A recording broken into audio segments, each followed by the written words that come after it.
And welcome back to WrestleTakesMania on 411mania.com. I am your host, Joe Martel, with my, I don't even want to say co-host, with my friend, my other host, Eric Mutter Sutter. How are we doing today? Yes, that's right. I have a new name. It is a. You said it was on Twitter, right? All I can confirm is I'm not related to Calgary Flames, former Calgary Flames head coach Daryl Sutter, even though I am wearing the Flames shirt, the Flames hat. That is totally coincidental. It's totally coincidental there. You weren't playing into that whatsoever, were you? No. Not at all. Not at all. I don't play into things. You know that. 100%. I've got my Friday the 13th toque and my Bob's Burgers shirt and my Friday the 13th. And that's going to be an important reference at one point. There was something I really wanted to comment on. We had a planned segment. We try to actually plan out what we want to do here. And we definitely have this bashing of Retribution segment. And that's going to come in handy at that time. So I'm so excited, man. For Retribution, think about how you're saying that. No, not Retribution, the bashing. It's there's definitely going to be quite a bit.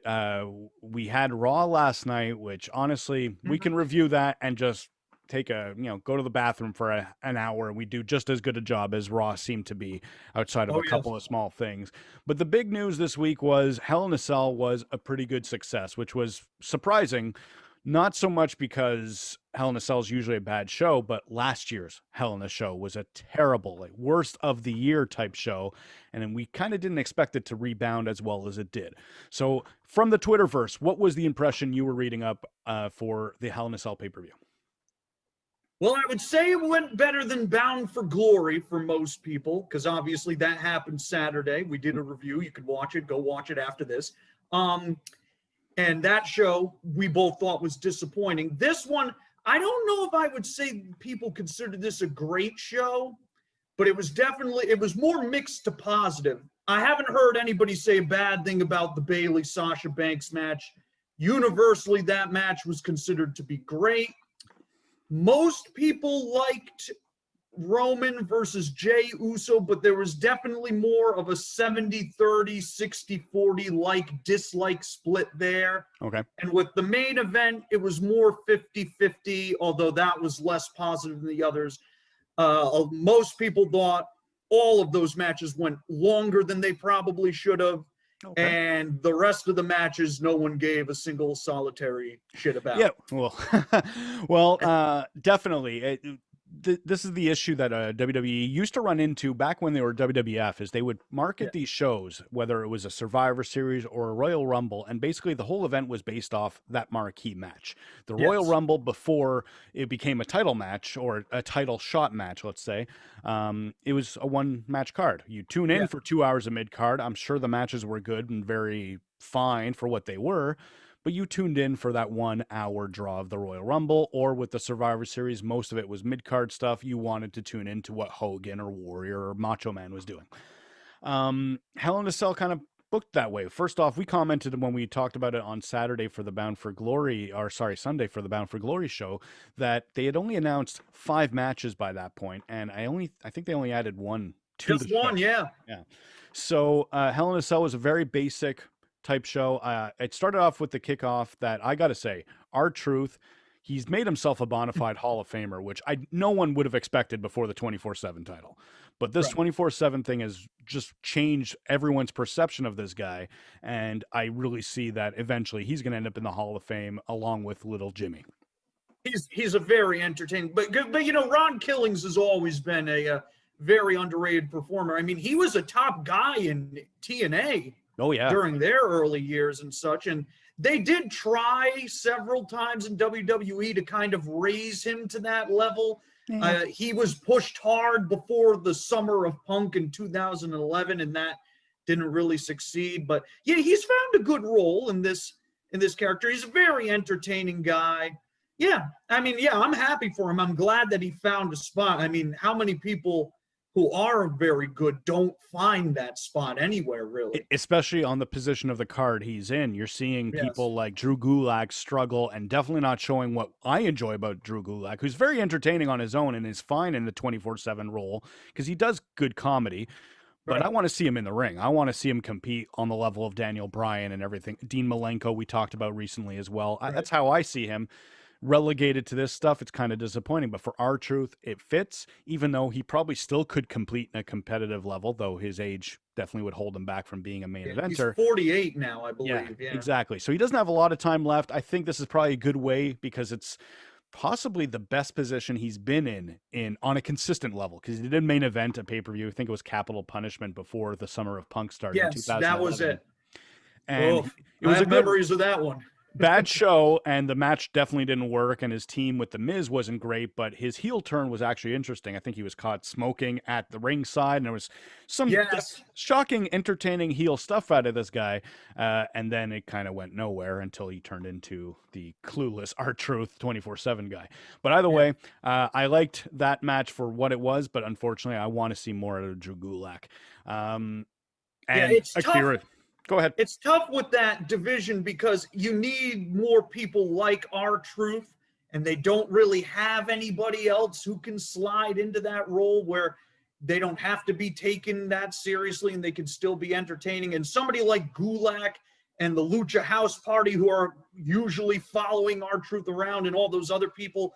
Akira Tozawa is a great wrestler. Oh, absolutely. And they've just completely made him into a joke by chasing that. You need people who don't need to be taken seriously there. And unfortunately, R-Truth is really the only guy. Well, he was before Retribution. Maybe now we could fit them in right Let's stop that. Let's stop there. But basically, the 24/7 stuff is entertaining on its own. And what I like is they keep it separate, but unfortunately, it does relegate some very talented people. Gran Metalik, Drew Gulak, Akira Tozawa. We've seen them on 205 Live when it was an actually good show. I'm sure it's still decent, but you can tell WWE just doesn't care about it the way they were 2 years ago. Yeah, no, they don't care at all. And all those talents were doing a great job. Maybe they were forgotten matches that Vince didn't care about, but it was well presented on the network, and it was an entertaining show that a lot of those diehard fans were enjoying. We're not even getting that right now. So unfortunately, that's the best they can do for them, but at least R-Truth is making something out of it work. Yes. The other thing on the pre-show or kickoff show that I enjoyed was they gave Ali the microphone for Retribution. And I got to say, we're going to crap on Retribution every week pretty much, and we're going to always have something new because they're always really building up how bad they are. Just when you think, oh, they can't get any worse, all of a sudden there's a possession in the ring, and we think, oh, I was wrong, that they could do worse. But Ali on the microphone makes up for a lot of it. Doesn't make it good. Don't misunderstand me. But at least when someone says they still have potential in their Retribution, I give it 100% credibility because of what Ali is doing on his promos. He has been amazing in this role. Well, you're going to be the only one of the two of us here who says that, because it's empty calories, these promos to me. He can say he can. I'm sure the promos are fine. He's a good promo and such.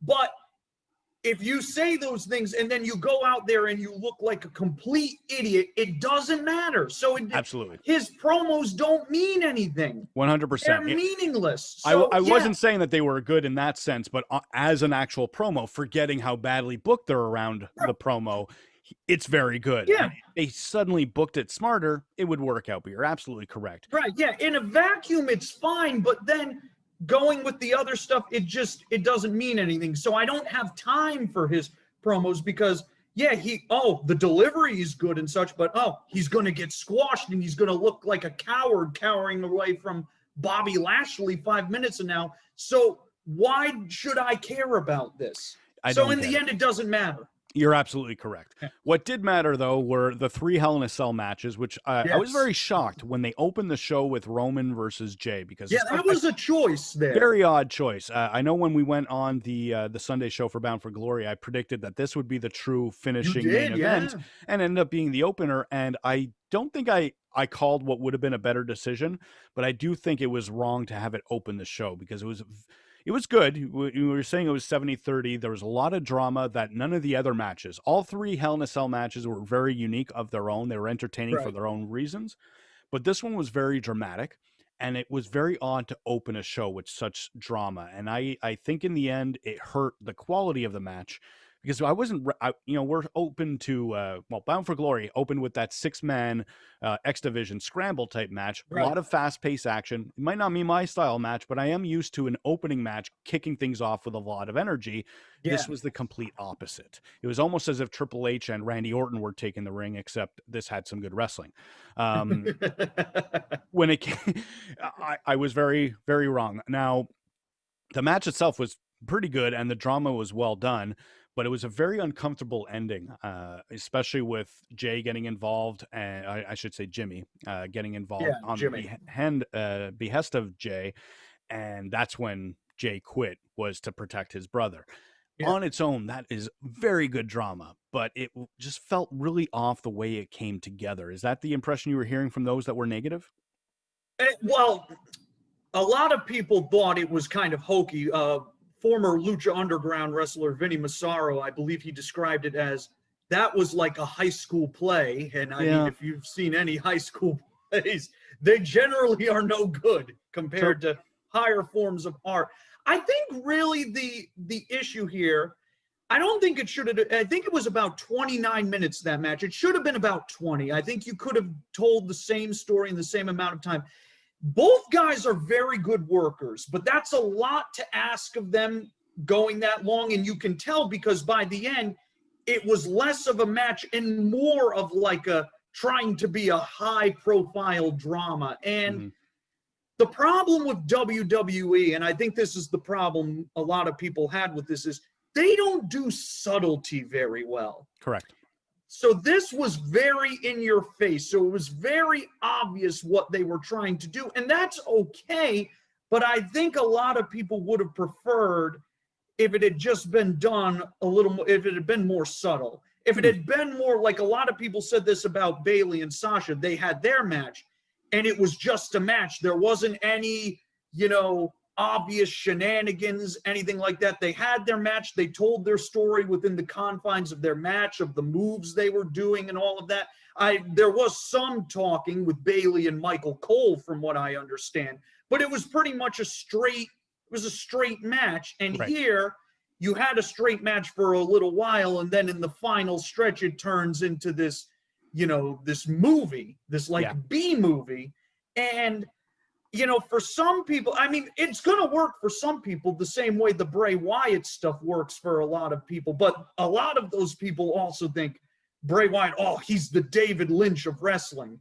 And it goes to show you, none of these people watch David Lynch, because if they did, David Lynch is nothing like Bray Wyatt or WWE storytelling. Well, we're going to get to Bray Wyatt. Let's come back to I'm tying it in here. Okay. This thing was very in your face, and I think most people would have just liked to have seen it, if it had been a little more close to the chest, if it had been told more through facials instead of dialogue and all of this stuff. I could see that. I know, especially when it came to dialogue, I didn't like the referee asking, "Do you quit?" 84 times per minute to each participant. That's a problem with that match, though. It is, but it was even worse with an empty arena because you heard every single version of that. It reminded me of how annoying Piper was back at WrestleMania 11. It was Bret Hart against Bob Backlund in an I Quit match, and he had the microphone. He was putting it in everyone's face, and they were trying to work. They weren't worrying about trying to have dialogue. So it was Piper carrying all the dialogue, and nobody wants to hear the referee ask in funny ways, "Do you quit?" Now, in this case, the referee wasn't trying to be funny. He just kept repeating, "Do you quit? Do you quit? Do you quit? Do you quit? Are you already annoyed? I've done it 4 times and you're already annoyed." This happened incessantly during that match. So I don't know. I was really conflicted by how I felt. A lot of it was good. I liked the drama. It was definitely not subtle. I 100% agree with that. Yeah. But I think having it so early really hurt it. I think the annoying referee hurt it as well. Plus, another factor is we have 3 cell matches, and in the first one, they already open up the cell. This whole thing about no one can get out of the cell, you're locked in, and in the first match, they ruin that. That said, no one left the cell, but it did invite everyone to come in, still ruining that atmosphere of it one-on-one competitive. I think on its own would have been fine as the first match of the card. It didn't work for me. Right. Yeah, but I think overall still, like I told you, most people liked it. I think even the people that had a problem with that, there was still 20 minutes before that where they had a very good match. Oh, for sure. I think it just would have maximized its potential more if they had tried a little more subtlety and if they had shortened it by about 5-10 minutes. That's generally the problem with most matches anyway. You cut 5 to 10 minutes and it's tighter and it makes for a more enjoyable experience, I find. I can agree with that. I think the big thing, and we're going to compare this to another match that took place later on in the actual main event, but I think the match itself was, good, bad, whatever, kind of in the middle, but it made for a very interesting story. I'm excited for SmackDown. When we get to the Raw main event, it was a good match that made me not interested in Raw because of who won, but we'll get to that in a second. Sure. So we had the opening match, moves into some filler mid-card. Honestly, there's not much to comment about with Elias and Hardy, and it was fine. Another DQ ending. I have no problem with that. I want to see what happens next, but it was nothing more than a 7-minute battle. Right, what else happened was it right? Oh, then it moved into Miz and Otis. Oh, God. I'm glad the briefcase is off of Otis. I do enjoy Otis, but I think of him more like what we were just saying about R-Truth, where he's good in that role. I don't know if he's going to be good in a main event role. No, I could be wrong. We could be wrong, but what we've seen so far doesn't really indicate that. Right. Yeah. That said, Miz as the Money in the Bank contract holder is good for his character, but again, doesn't do much for the shape of Raw or the card or no matter who's champion. If it's going to be The Fiend or Drew McIntyre or Randy Orton, I don't care about the Miz against any of these guys. No. So no, I don't know. It should have gone to Mundo. We talked about that the other day. Mundo would have been the most interesting of those two to get it, but WWE, they've always valued the Miz more than Mundo or John Morrison or whatever you want to call him, and that's the same case now. Well, we don't know yet. Maybe it's hope on my part, but I sense that it's going to move over to Morrison. He's the one that's going to actually cash it in. I could be wrong, or the other thing I was thinking of, especially when we get into the Raw stuff, that Miz will win, but will be a transitional champion to one of the other three we just mentioned, so that the title doesn't stay on the same person for too long. Well, either way, it's not that interesting a concept unless it goes to Morrison Mundo. Well, the supposed plan is that they're eventually going to do Orton and Edge for the title, which, I mean, quite frankly, that feud. Terrible. First off, I don't need to see that match again. And second off, that it doesn't need the title. But if that's the case, there really isn't a good time for whoever's holding the Money in the Bank briefcase to win the title and it really doesn't make any sense anyway, unless you're going to put it on Bray. It doesn't make sense for Drew to lose it again. Mm-hmm. I personally, I don't think it makes much sense for Drew to lose the title now, but we'll get to that later. We'll get to that, but we're on the same page there. Yeah, it doesn't make much sense for Orton to lose it if you're going to have him and what is the plan if Miz wins it? Are they going to do him and Morrison? Are they going to do something else? I think the likelihood is whoever ends up with it is probably just going to lose the match. I don't know. To me, the big thing here wasn't even who won it. It was that they broke up another team. Well, you and I, we listed off everyone that's broken up in the last year, and I do want to talk about that eventually. I don't think we'll have time today, but I think it was over 20 units in some way have been broken up in 2020 by WWE. Goodness. Either way. So Otis is no longer Money in the Bank contract holder. Tucker turned his back on him. And already, apparently, I don't want to give spoilers to anyone who doesn't want to be spoiled, but tune in to main event, and that's when you see what happens next with Tucker, because he wasn't on Raw last night. So very fascinating stuff. Now, the next fascinating match that did take place was the next Hell in a Cell match. And 100% blew me away. I am not a Sasha Banks fan, but she definitely can execute a great match. I'm never going to say she sucks. I just don't care about her. But this match was amazing. I know amongst some friends I was talking to during the show, I was having a hard time remembering a better Hell in a Cell match in recent history. Maybe the New Day Uso match that took place, I think it was last year, maybe the year before. That was pretty good at the time as well. But this was one of the best matches I've seen in the last year, easily. I cannot remember the last time people thought there was a Hell in a Cell match that was received as well as this. I mean, Becky and Sasha had one that was considered very good last year, but not on this level.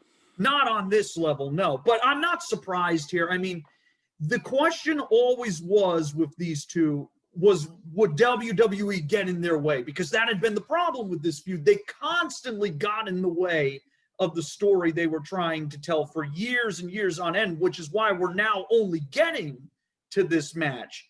But if they were allowed to cut loose, I mean, we all remember that takeover match from Brooklyn, one of the legendary NXT matches of all time. The Iron Man match was not considered as good, the follow-up, but it was still a great match to most people. These two have unreal chemistry together. They were going to perform well if they got the opportunity in time. They got both, and lo and behold, amazing. You have one of the best Hell in a Cell matches in recent memory. Yeah, I think the only one that could come close would have been the Seth Dean one if the hologram hadn't shown up at the end. Let's stop there. We'll cut that off. The only thing I want to mention is I think Sasha overuses the Meteora. It's almost like her version of the super kick that we see in AEW and a lot of people in WWE. I'm not trying to start bashing anyone, but the Meteora is something, I think she nailed it about 8 times in one match in different varieties. There was one really cool spot that I was impressed with. I think it might have even been the first Meteora of the match where she set Bayley up against the cage with a table leaning up against her on a diagonal, and then she ran up the table and hit the Meteora against Bayley against the corner side of the cage. Very well done, caught me off guard, and that was monumental. Best thing that Sasha had done in a long time. And yeah, they both looked really good. I kudos to both women. They exceeded all my expectations. I didn't have low expectations, but I thought, all right, it'd be fine. No, this was great. So are they going to continue? Did you get I have a feeling they will, but only because when I look at who's on the card for SmackDown, there's not a lot of other title contenders right now. I know they're building up Bianca Belair, and she's going to be a megastar when they do it, but she's definitely not ready yet, and there's no one else they can really depend on to work an angle with them yet. It's not like they're going to move Natalia's on the brand. It's not like that's going to do anything. It'll be a forgettable. It'll be fine. It'll be a good match, but no one's going to care. It's not going to be a real angle. So to me, it's going to continue. And I think they haven't killed it because of this breakup. It's only been the one real match. They had a 2-minute DQ on SmackDown. Which we thought was a bad idea. Yeah. So I think we'll see some more out of them, but with the next pay-per-view not being about title matches, or at least titles challenges, it's going to be champion versus champion. They have some breathing room to extend it to the TLC. So we'll see how that goes. So then the pay-per-view goes forgettable again because Retribution rears its ugly head. They challenged the Hurt Business before, and it ended up being Lashley that took the challenge, and he said it's going to be Slapjack, and it was fine. But I've noticed now with all 3 of the masked male wrestlers, they adjust their masks all the time, and it just is such a distraction. Obviously, you've seen a lot of lucha guys have to adjust their masks, but when they're doing it 3 or 4 times in a 7-minute match, it's time to ditch the mask or change the type of mask you're wearing. Yeah, that never happens where the luchadors have to adjust their masks that much, unless it's been like pulled off their heads or something. Yeah, I continue to be baffled by this whole thing. They actually only got 3 minutes. Okay. From what I understand. So the fact that it felt like 7 to you should tell you something right there. They get 3 minutes. It's not really anything of note. That said, I gotta say, I love the Hurt Business. It is a great stable. It makes me care about everyone involved. MVP's great on the mic. Lashley, as the enforcer of the group, only has to give his punchlines basically, and that's all he's good at, but he's nailing it every time. Same with Shelton, who's not known for his mic work. All 4 men are doing great work on the mic, in the ring. I love everything the Hurt Business does. The irony with Retribution. Go ahead, sorry. The irony is they've gotten the group over as cool baby faces now when they haven't even been trying to. As usual with WWE, if they get over, it's an accident. Yeah. So, but yeah, they have this match. It is what it is. And then it ends And then from what I understand, all the Retribution guys surround Lashley. None of the Hurt Business guys come out, and Lashley just lays them all out anyway. I don't remember that, but I'll be honest, I stopped paying attention. It was such a terror. I was thinking the whole time, if there were fans, would they be doing this match? Fans in the audience, because this is heel versus heel. I know they're making the Hurt Business kind of cool, but they're still a heel stable. Obviously, Retribution has no fans right now, not even in a cool heel way. Would this be something they'd book in front of an audience? I don't think so. I think they're risking it because it's the Thunderdome, and in the end, it's falling flat anyways. So, and then they had another match on Raw because everyone was begging for that. Blah blah blah. Save your bullets. We've got time for that. Well, the only thing worthy of mentioning again from Hell in a Cell is they started promoting Survivor Series, but when they first showed the logo, they had the red, they had the blue, and they had the yellow in the middle. So for at least one night, I was excited for another NXT involvement with the main roster. As we saw from Raw last night, it's just brand versus single brand. The NXT element has been removed, and none of the matches announced so far really do anything for me. But we'll talk about that later. What was left on this match, or on this card, was the main event. Drew defending the title against Orton. As we discussed, Orton wins with the title. It was a good match, but it was definitely not that special. I think out of the three, it was the less memorable. It was fine. Yes, easily. Yeah, least memorable. The spots they pulled weren't all that innovative. It was just a solid brawl. Didn't need the sell other than the climbing up it and then going down onto the table. I don't know. It was good, but I think it paled in comparison to the other two matches because they brought so much uniqueness. A great match with the women, a story, whether you got into it or not, but a very dramatic story in the opening match. And then this one was just a brawl that didn't have as much of an impact. Yeah, at least the opener, even if you didn't think it worked, it was trying something. Mm-hmm. It just may not have been done the best. This one, I think this match, it was going to have problems because the feud is just long overdue to be over. Right. They've wrestled several times beforehand. We've pretty much seen everything we need to see. I think if this had been the first or second, if this had been the second match, this would have come off a lot better, but it's the third. So it's fine. It's good, but you're not going to remember it a week from now. No. Really, the most memorable thing about it is that they put the title on Orton, which, as we've already kind of indicated, I don't get that. I mean, I think Orton as a champion. Orton as a champion is a great idea. Orton is excelling. He's really good. He's perfect in this role, and I like him as a wrestler. The problem is that everybody in that top of the card position he's worked with, and it hasn't really been that special. We've talked about The Miz. I don't think anyone's clamoring for a rematch from the Money in the Bank cash-in when The Miz did it the first time. No. This match, this is the third match on pay-per-view between him and Drew, and I think it's one match too many. They really ended it at Clash in the Champions, so I don't want to see any more of that. Clash of the Champions. Braun would be the only unique challenger, and I'm not saying that's a bad idea, but there's no momentum, and it's not like you're going to get a good match out of Braun against Orton. It'll be fine. It'll be a spectacle, but no more than that. Right. And obviously, as we saw from Raw, it looks like they're moving The Fiend into the picture, who is always going to be an intriguing character with hit or miss segments, which we'll get into. But as a wrestler, I haven't seen a good Fiend match since he became The Fiend. And I'm struggling to think of the last good Bray Wyatt match as well. He has done good work, but I don't remember it.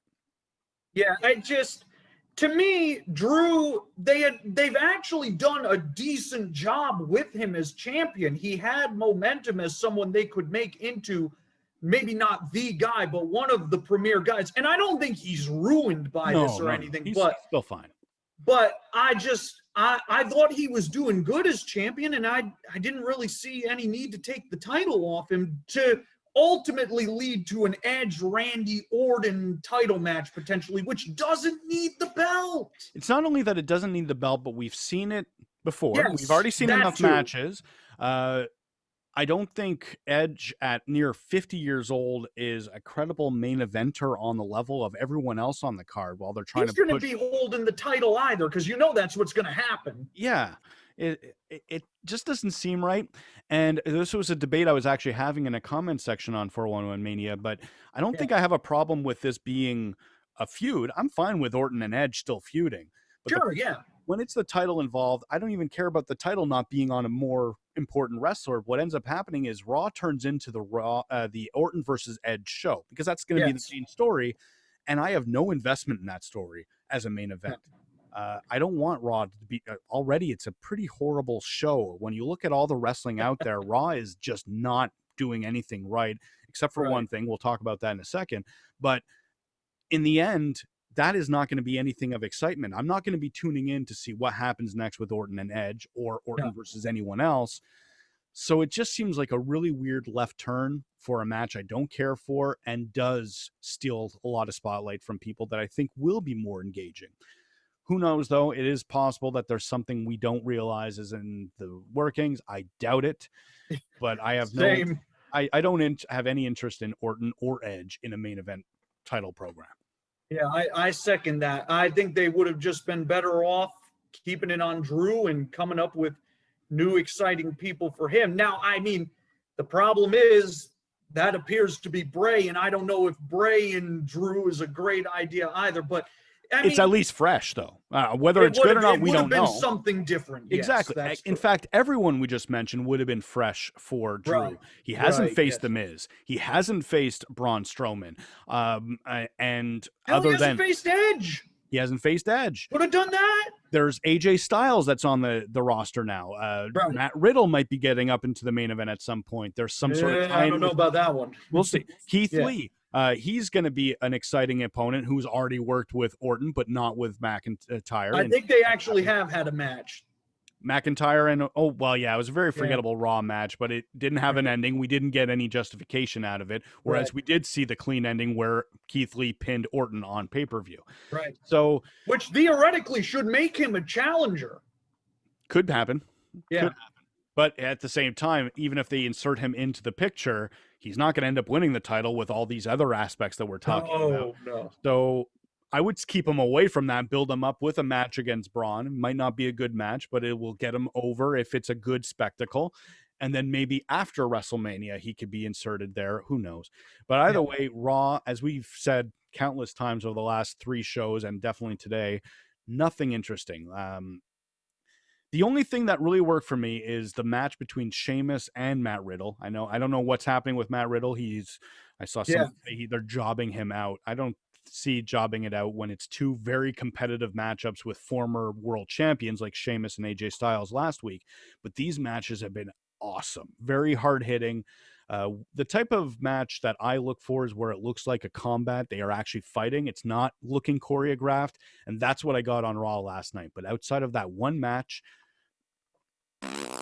that was the highlight of the show for most people too. I mean, it makes sense for WWE while they've got this $40 million lawsuit hanging over everybody's heads, where you could still feature him if you believe he's innocent, which they clearly believe he is. But you also don't want to go too far in case something does happen. So they're being tentative where they keep him on, but he's still losing and such. Yeah. Although I'm not sure I would have had him lose to Sheamus.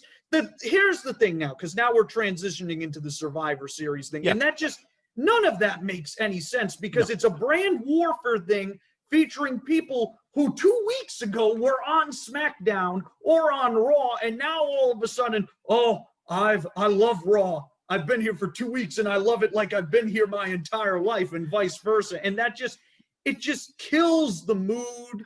And then you have, Orton and Roman Reigns, which is just for the sake of it. You got Lashley and I guess Sami Zayn for the sake of it, so on and so forth. It's just stupid. It is.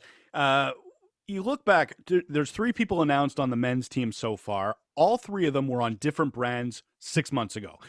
Obviously, 2 of them, it was just 2 weeks ago they were on different brands, but we include Keith Lee. He was on NXT until a couple of months back.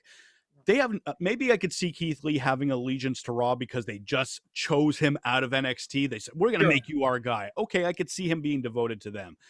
But with a draft brand warfare, what allegiance does AJ Styles have to Raw? What allegiance does Sheamus have? Absolutely none. It's just about a chance about getting a spot, which is what they demonstrated with the women with a terrible angle as well. Yeah. But Lana, thankfully, jeez.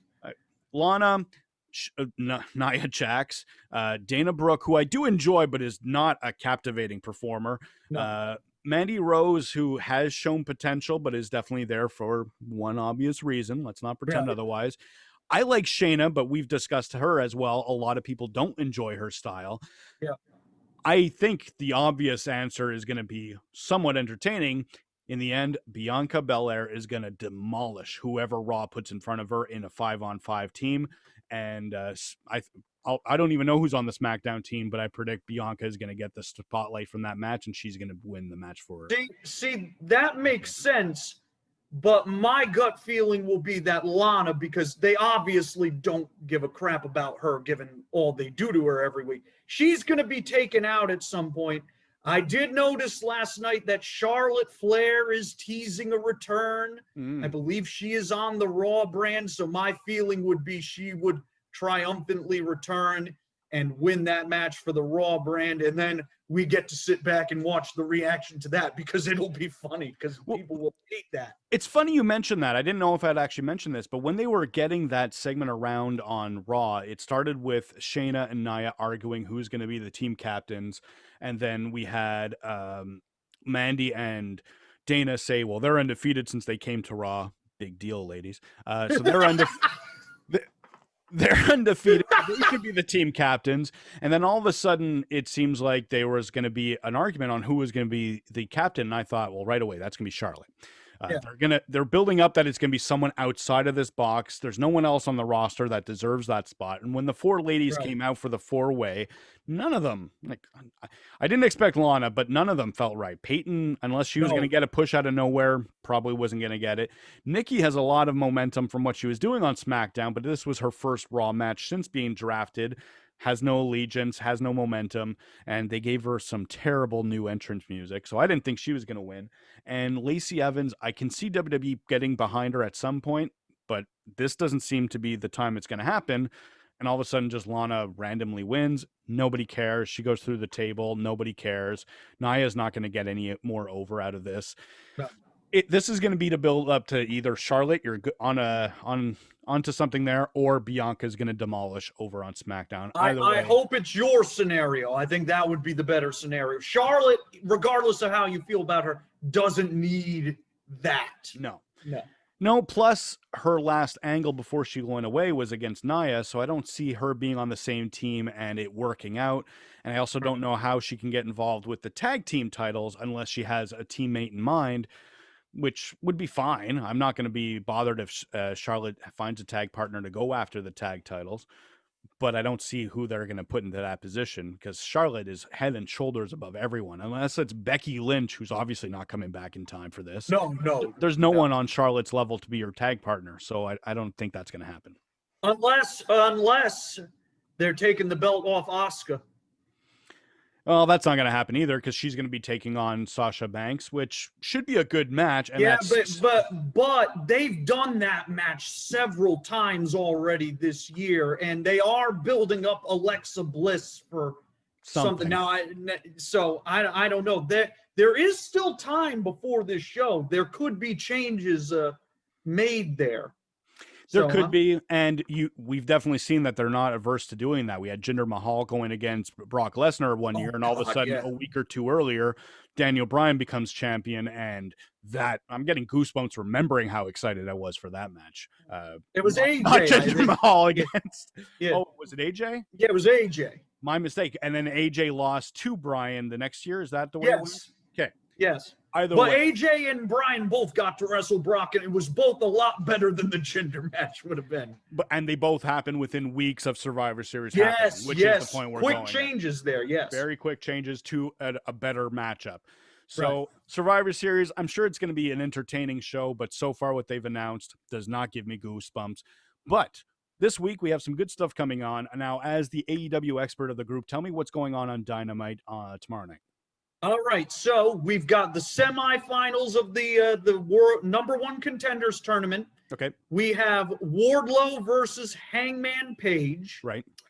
And then on the other side, it was supposed to be Kenny Omega versus Rey Fenix, but last week during a great match with Pentagon that I thought, at least, Phoenix fell on the back of his neck, hurt his neck.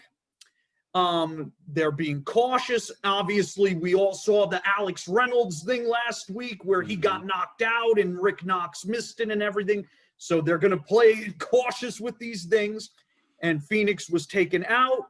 The storyline explanation is because he was hurt, he forfeited his win.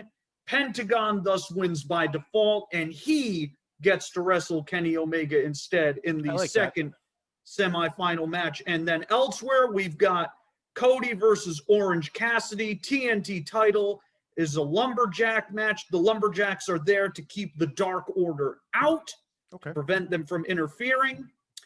And then we also have Eddie Kingston versus Matt Seidel. Now, we were supposed to have Ty Conti versus Abaddon. Full disclosure, this show was taped last Thursday, so it's already in the can. During that Abaddon-Ty Conti match, Conti hit Abaddon with an elbow to the throat. Apparently, Abaddon had trouble breathing, so they stopped the match. Again, they're being cautious right now, given everything. They stopped the match. She went to the hospital as a precaution. She's fine, but obviously they stopped that match early. They can't show it on TV, so that match is now off. I do not know what they're replacing it with at this time. But it looks like a pretty good show overall with those 3 big singles matches we have. And then they have that segment, the follow-up for what's going on with the Inner Circle and MJF, correct? Yes, we have a follow-up to the musical comedy segment from last week where they're going to have a town hall meeting. Town hall meeting, the Inner Circle will decide if MJF is in the group. I expect we'll have a match come out of that for Full Gear. I would expect they'll do a thing where MJF, because Sammy's going to fight Matt Hardy in a Hardy Compound, the Elite Deletion match at Full Gear. So MJF will probably take his spot, and they'll do some sort of multi-man where if MJF wins, he's in the group or something, would be my guess. It should be interesting. Dynamite, whether you're a fan or not, it's always a very intriguing show. There's always something that's going to grab my attention. Now, it's not to my taste. Again, I don't want to say it's bad. It's just not for me. Not your in-ring style. Definitely not my in-ring style, but I love the storytelling in general. I haven't watched the musical, so I'm not going to comment on the quality of that. It doesn't sound like it's to me because it didn't sound like it was building up to anything other than being entertaining on its own. I didn't hear any storyline advancement. I didn't hear any character advancement. It was just these two guys, for their own egos, did something funny and entertaining that pleased a lot of people. That usually isn't fitting in my category, but it sounds like they're both very talented in what they do, and it sounds like the segment went over pretty well.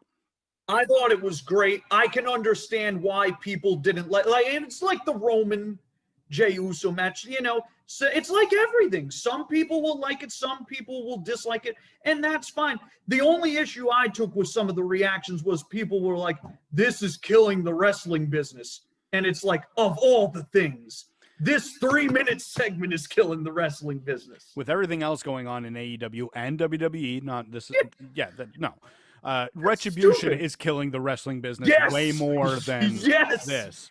You know what? That brings me, I know we want to move on, but the one thing I want to mention with the Friday the 13th poster, Mace was in the ring and he's got this big Predator-like mask and people are punching him in the mask. It reminded me of Part 8, the one I have a poster of, where there's a character who is a boxer and he's going to punch out Jason wearing this hockey mask, and he throws 40 or 50 punches and they look pretty decent. They filmed it well enough. And then at the end, he says, give me your best shot. His knuckles are bleeding. He's tired himself out. And then Jason just grabs him by the throat and punches him once, and his head goes rolling down. It's really funny and entertaining, but it just reminded me of how useless it is to strike a mask on a man's face or a woman's face when I was going to say reckoning. Sorry, when she's not possessed by an evil spirit and bugs entering her body. Oh my God! Are we going to talk about that at all? No, we got to talk. What's to say? It was stupid. It was awful. I've seen people offended by it. I wouldn't go that far, but it was pointless and not creative whatsoever. I feel so bad for Mia Yim. She's so great, and she's out there doing. Yeah, I mean, I know I had heard the same thing. She had come out and said that she wasn't emulating someone who was having like a seizure or something. And that, I mean, she personally wouldn't do that I know that for a fact. Mia Yim, she comes off very well in her interactions on Twitter and such. So, but yeah, it was just, regardless of what she was trying to do, it was dumb. It makes her look dumb, which is totally beneath her there. Yeah. And yeah, that thing, they need to be sent off for several months, all of them, and then repackaged and brought back, and we pretend that this never happened. It's got to be like the Spaceballs scene where they're fast forwarding and Dark Helmet's like, no, go past this part. In fact, never play this again. That's what's going to happen here. Good referencing. Love those Mel Brooks movies. I've been so tempted to put Blazing Saddles on again, but I feel like even I'm going to be offended today, and I hope not. But that was classic when I first saw it in high school. So the other thing going on Wednesday night is the NXT Halloween Havoc show. That's the one I'm going to tune into as long as I don't get a call from my other job. Yes. I am excited for both shows. I'm going to catch both shows, but NXT, just quickly, they have the 2 spin the wheel, make the deal matches. I don't know about that. They have the Gargano Lorray family challenging for the North American title for Johnny against Damian Priest, and then Candice against Io Shirai for the women's title. Yeah. They'll be fine, but these are rematches. They're adding the thrill of thrill, I say, with all the sarcasm in the world. Kind of feels like Candice or John, one of them at least, should win here, because otherwise, Possible.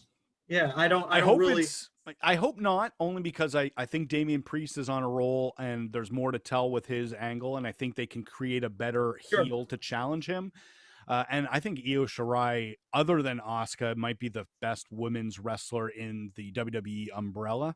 I don't think there's a question about that. Yeah. Well, Bayley and Sasha put on a pretty good performance, so I'm going to have to include them in there. But I think they would even tell you that Io Shirai and Asuka are better than them. Not by much, but by enough. Yeah. Io is very exciting, and I like Candice as well. I don't know if she has the right momentum to take the title right now, but I just like Io Shirai, and I love what they're doing with her. Well, you know me, I would be all about a Candice LeRae title victory. That was the shirt you were wearing on, was it Sunday? I think so. It was one of the last shows. It all blends in, it all blends in. Well, the other thing that's on tap, or the other 2 big matches, there's a third one where, 2 other big matches. They're doing the Haunted House of Terror match between Dexter Lumis, who I am a fan of, and Cameron Grimes, who has some potential, but I don't know what this gimmick is. It sounds like a dumb title that they just threw on, and we'll see what it is. All right, repeat this. What is the name of the match again? Haunted House of Terror match. And it's between Cameron Grimes, the former Trevor Lee from PWG, and Dexter Lumis, a.k.a. Sam Shaw from Impact.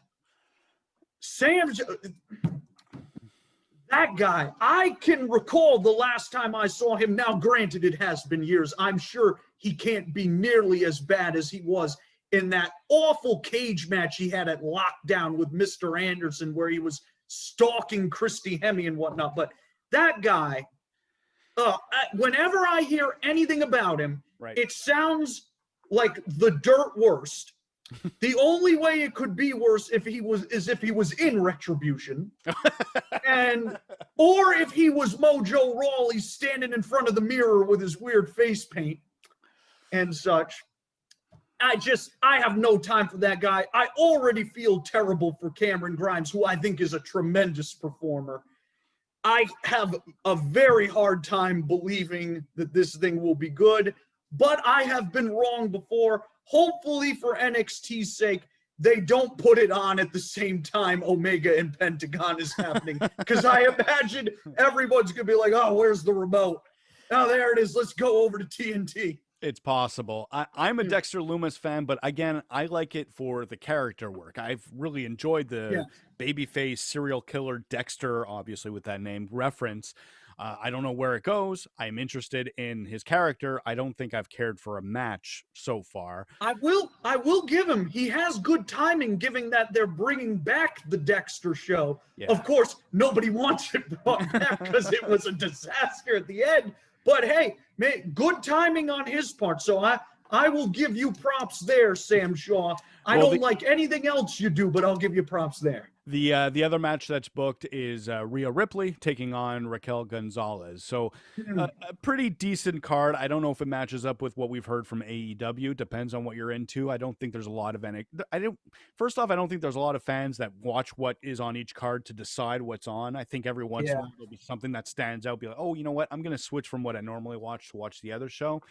But I think that's few and far between. I think we have established who watches each one, and then we'll see where it goes from there. I think NXT will benefit here from the name value that Halloween Havoc brings more than the card itself. Because if you look at the two cards, AEW, I think, will stand out more to the type of audience that watches AEW. These two shows. Yeah. But, yeah, I mean, look, when NXT has done shows with, established branding like the Great American Bash, that has been one of the few times they've actually made a dent in the overall ratings. Now, in 18 to 49, AEW, I expect, will win pretty handedly. But yeah, I do think they have a shot at winning the overall viewers. We'll see. I mean, I don't know. The NXT show, it just, for me personally, it doesn't really stand out because it seems a little goofy in nature. And it is weird too, because we brought up the Survivor Series stuff and NXT was in it last year, and now this year, nowhere to be found, which I think says a lot about how Vince feels right now about them, which isn't good.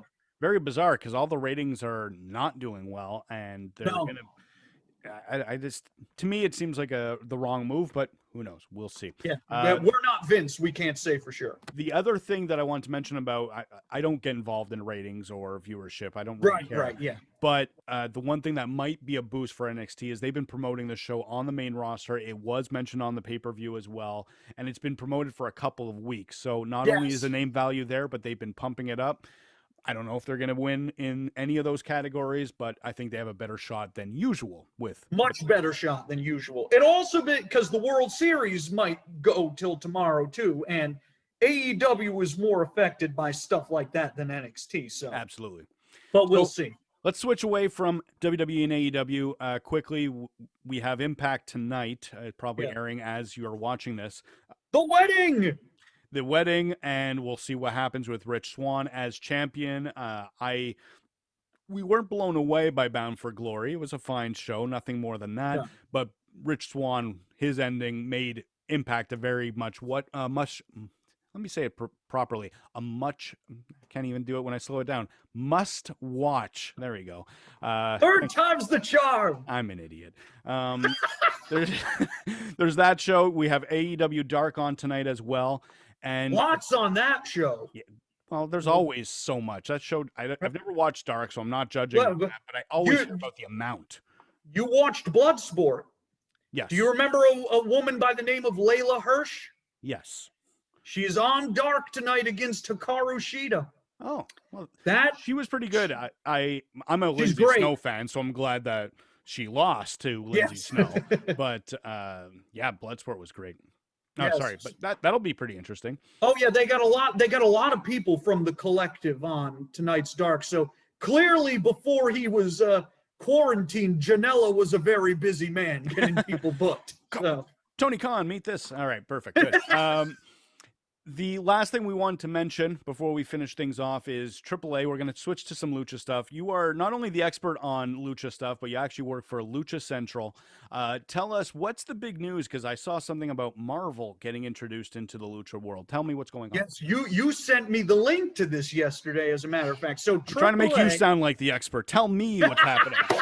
I got to give you props here, man. So yesterday, AAA had a press conference. Right. The main reason was for Triple Mania. So Triple Mania, they're aiming to have it in December. Kenny Omega is scheduled to be on the show against Laredo Kid. Right. Who, if you listen to me, I will tell you Laredo Kid is the best luchador in the world and one of the best wrestlers in the world. And you should watch that match if the show takes place. But one of the other announcements related to the show is they have some sort of agreement with Marvel Latin America. Okay. Apparently, it's been in the works for a while. You know what Funko Pops are, right? Those toys with the giant heads where you never take them out of the box and such. Recently, Marvel had revealed a new batch of those that consisted of luchadors. I don't remember all of the names. I believe one of them was Araco. Another was Leyenda Americana, who looks a lot like Captain America. Oh, okay. But basically, these Funko Pop toys, they're going to be turned into actual characters that will be portrayed by AAA luchadors, who they are as unknown at the moment, but they're going to have a match on this show. So the debut of these characters is going to be at Triple Mania in a tag match. And Marvel is going to be heavily involved in promoting them. There's going to be more merchandise. There's going to be more this and that. Maybe some other stuff to come out. Lucha Libre has a rich history of Lucha Libre films from the El Santo days and such. There's a lot of potential here. Now, it is Lucha Libre. Things don't always go as planned. But for right now, this is a very big deal. I mean, it's not like AEW or WWE or CMLL or New Japan or any of these other places are smoozing with Marvel or anything like that. I'm not a Marvel fan, but no, there's no denying. I'm a DC guy myself, yeah. I am not into either. I'm not an action, but look what I like, so who cares what I say? But basically, what I'm going at is there's no denying that Marvel is one of the top brands. It's really competing with Star Wars, basically, as the monumental universe in movies these days. And it's backed by Disney. Backed by Disney. Very good point. So you're definitely going to see some merchandising options in the end if this works out. It, in fact, reminds me, as you tell me this story, because, yes, I sent you the headline, but I didn't read any aspect of it because I'm not the lucha guy. I'm not into Marvel. So it's just, hey, I know my buddy Eric. He'll care. Yeah. But it reminds me of back in the 80s where the He-Man cartoon was created because there was a toy company that wanted to create a Conan cartoon with some action figures. They couldn't get the rights to Conan, so they instead created a very obvious fake version of that, created the toys, created the cartoon at the same time, and they kind of fed each other. We're still hearing rumors of a new He-Man coming out, and we're talking 40 years later. So this can end up being much bigger if it's done right, because you do have the backing of one of the heaviest known lucha companies in Mexico, plus Marvel, which is a monumental, huge company at this time. Right, yeah. Hell of a job by Dorian Roldan getting that deal done. Maybe AAA will get their own Skeletor out of this now. Who isn't La Parka or LA Park, who is basically Skeletor already. So right on the point there. Yeah. But by the way, there was, because I know you love Rush, Ring of Honor champion Rush. There is a lot of speculation that this Triple Mania match is going to have the long-awaited LA Park, who was La Parka in WCW, versus Rush, mask versus hair match, although nobody has confirmed that. But people are talking about it, so another thing to keep your eye on. We haven't mentioned a lot of ROH, but that Pure Title tournament has been great stuff. I love the final. I love the final. We're getting really down to the best part of ROH, which is, to me, when I heard of what AEW was going to be as a sports-based contest, I really thought, or promotion, I was really picturing the best of ROH with an even bigger budget and probably a better talent roster overall than the best periods of ROH, which for me was between 2006, 2008, and 9 maybe. That's what I was hoping for. It didn't turn out that way, but right now it looks like ROH is going in that direction.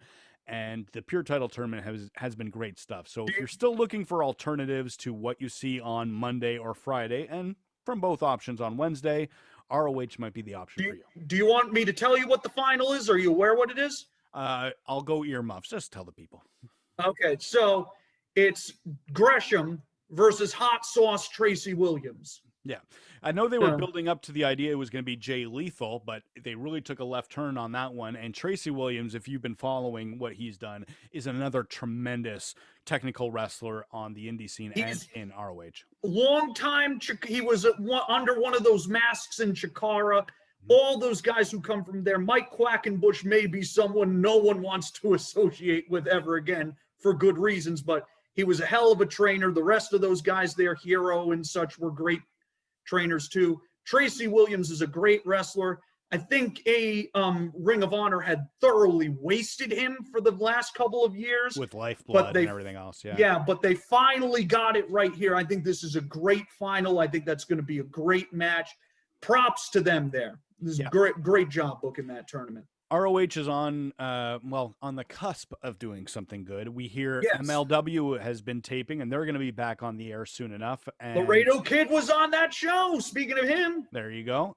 So it seems like every wrestling that I was following is back into the swing of things. We're hoping the world gets, I don't want to say back to normal, but gets into what is going to be considered normal. Gets it together. Yeah. NXT UK is back on, for those who care. Walter and Ilya are wrestling this week. That they've had tremendous matches outside of there, so I would imagine this would be a great match. And then you can go back to pretending it doesn't exist after that. Everything Walter will get my attention because he's an amazing worker. I just have a hard time seeing, of all promotions, anything under WWE, they're going to take Walter and have him lose to Ilya. Yeah, Ilya Dragunov, I believe, is his last name. He's great. He's great, but WWE is the land of the monsters, and I don't see them switching from Walter to Ilya. It could be wrong. I agree with you there, yeah. But either way, another great week of wrestling, if we forget that Mondays ever exist. We got SmackDown coming up. We got NXT tomorrow night. We've got AEW tomorrow night. We've got Impact going on now or tonight, depending on when you're watching this. And we got Full Gear coming up, which is probably the next big pay-per-view, right? Yeah, we're going to talk about that next week. That'll be more online next week. Yeah. And then in a week from now, you get us again. It's the best time to be a wrestling fan. 100%. I'll have a new hat. It's great stuff, man. We're on top of everything here. We got Dissecting Dynamite going on tomorrow night, so tune into that one as soon as you're finished watching Dynamite. We got Dissecting Dynamite. They're having different. I was asked to be part of Dissecting Dynamite. Ooh! It's not happening because my work schedule kind of got in the way, and I totally forgot about that. But it might be something that'll happen in the future. So you never know. We might end up having some people joining us here on WrestleTakesMania in the future. But for now, we're going to keep it for this combination. Thank you again, Eric Mutter, for joining us. Thank you, and thank you to the Calgary Flames for the free gear there. The sponsorship. And yes, that's the last time I'm going to play into it. I broke my own rule there. Go watch all of our shows on 411 Media. Go watch them all. There's the shameless plug. Mick Foley, thumbs up. And on Lucha Central. Go to Lucha Central. I write about Lucha there. It's good stuff, man. For the Lucha fans, I am Joe Martel. Thank you again for WrestleTakesMania. We'll see you again next week or again in the future. Take care, everyone. Bye, everyone. See ya.